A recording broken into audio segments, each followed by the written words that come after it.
This is Radio Now 95.3 FM. Come for the news, stay for informed conversations. And still in the news today, the federal government has resumed the mass trial of persons accused of terrorism and other heinous crimes against the country. The trial is being administered by the Federal High Court of Nigeria and involves the complex casework group of the Office of the Attorney General of the Federation. More than 300 suspects are on trial before 5 judges in a bid for speedy justice administration. For more on this, I'm joined by Richard Ali, a lawyer with a special interest in preventing and countering violent extremism. Good morning and welcome to the conversation, Mr. Ali.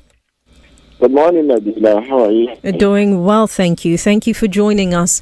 Let me start off with this, right? It doesn't seem like this resumption of trial is receiving as much media attention as it should. Do you think that that's a mistake? I do think that that's a mistake, but then we also understand where it's coming from. Generally, in Nigerian societies, we have a problem with justice. We don't understand it. Everybody runs, I want justice to talk about it, but they don't understand what justice is. And unfortunately, this also extends to journalists.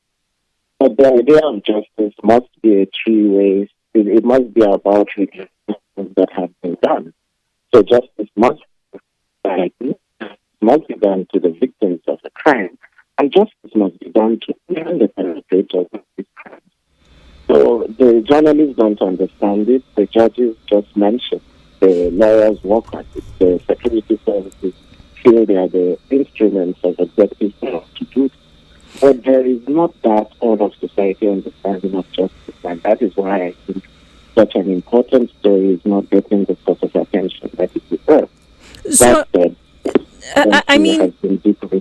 it does seem like part of this. I hear you with the criticism of the media or the critiquing of the media, but it also does. I can't take away from how our judicial processes are typically behind closed doors, and more so when it comes to these particular matters. So as we speak of what this administration could do differently in the legal fight against the judicial fight against terrorism and insurgency, speak to us on what else we should look out for, what you think that the Tinubu administration should be doing. So, you've highlighted it correctly. There has to be more openness. This particular trial is long overdue, and there's no reason why it has been delayed this long. And I'm curious to see what happens in the course of this trial. I expect the media are going to report it a bit more keenly than so far. But a lot of the mistakes that have been made and a lot of the practices that have been undertaken in the course of the Nigerian version of the war on terror will come to light in the courtrooms that are here.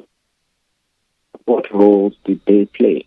Why has it taken so long to bring them to court?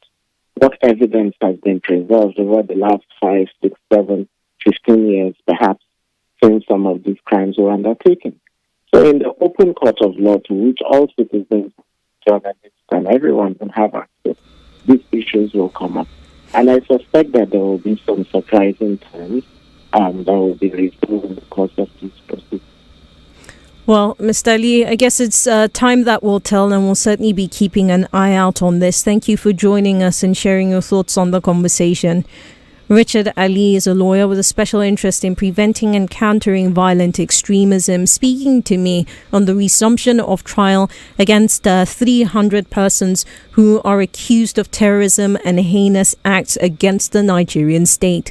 This is Radio Now 95.3 FM. Come for the news, stay for informed conversations.